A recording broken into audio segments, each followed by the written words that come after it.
What's up? Welcome back, man. And let's get right into it. The NBA in-season tournament group play session has finally ended, man. We know who will be advancing to the quarterfinals. I think they're calling this the knockout round. So we have the teams that are now going to be in place. Of course, this is the inaugural in-season tournament from the NBA, and I would say it's been a success, man. We've had something to talk about in November. Usually we're all kind of locked in on football and all of this stuff, man. So it's giving the NBA a little bit of opportunity to make some noise right now in November and December, and we're kind of getting to the end of it. And they got marquee teams or marquee markets that will be involved in this. So, sometimes you just get lucky like that, man. It's not Orlando and Detroit or one of those teams that are in there, and no disrespect to Orlando or Detroit.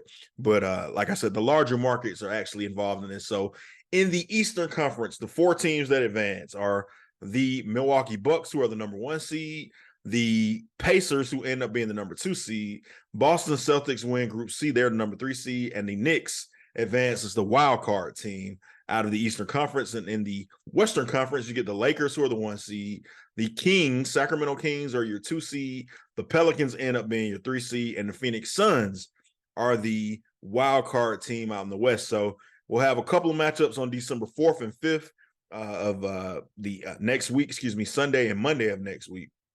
I think those are the dates when these teams will be meeting. But the Knicks will travel to Milwaukee to face the Bucks, and the Celtics travel to Indiana to face the Pacers.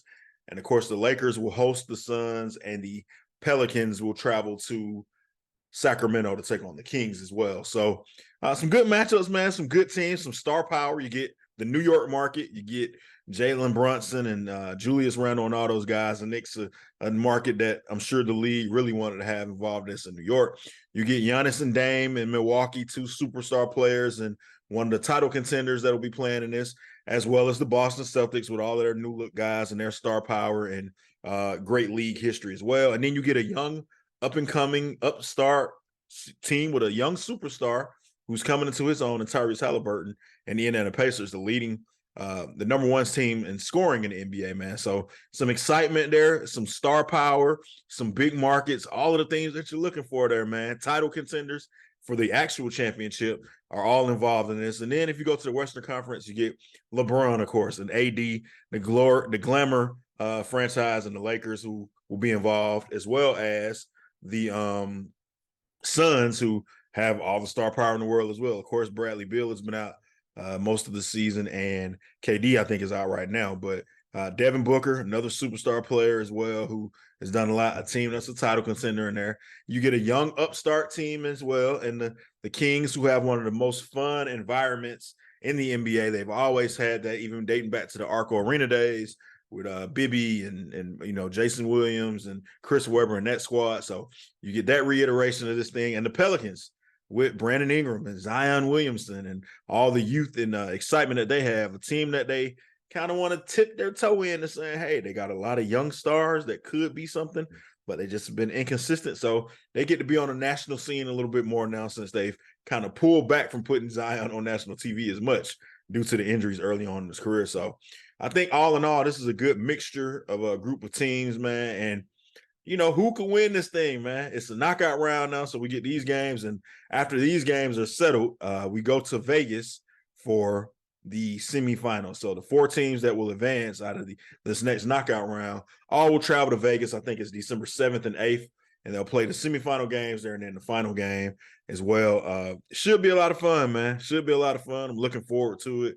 Like I said, it's never a bad thing when you get more basketball, and it's more basketball, but it's a different excitement around it, I should say. So for all of us old snobs who, are traditionalists, who have been, used to the NBA doing things the way they do it, that's the only argument you have, I guess. Like I said, is that, you're just used to tradition and you don't want anything to do with this. But 20 years down the line, when they're doing this, much like the play-in game, I think will be a thing like that. And for an example, I don't talk about baseball on my show pretty much at all, but I used to be a huge baseball fan as a kid. And back in the 90s, after they came back from the strike, they added the wild card team into baseball. And now that's like a commonplace thing. And they actually or adding more teams on as they go. Same thing with the NFL. At one point, they had division leaders who made the playoffs, and they added a wild card. So all of these things become tradition. If you've been watching football for the last 30 years, 35 years, all you know is the wild card, and all you know is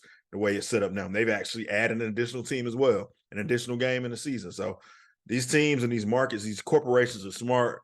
They take a little bump early on and hear the chatter that, oh, why are we messing up tradition? But eventually you got to get with the times. It's an opportunity to make more money, more sponsorships. They're going to do that. And as a fan, you get more competitive basketball and you get guys going after it early on in the season before Christmas comes, where a lot of times, if you're not a basketball junkie like myself, you maybe aren't paying attention to basketball before Christmas or before the Super Bowl is taking place. You may be transitioned over then, but they got, the attention of some of the fans now. And this is something that they could probably at some point sell to Amazon or sell to Apple TV or whatever they can do, make it bigger and better and bring another revenue stream in. So shout out to Adam Silver and shout out to everyone in the NBA for doing this. Now, my predictions on this, I'm assuming everybody's going to play. Everyone's healthy. That has been healthy.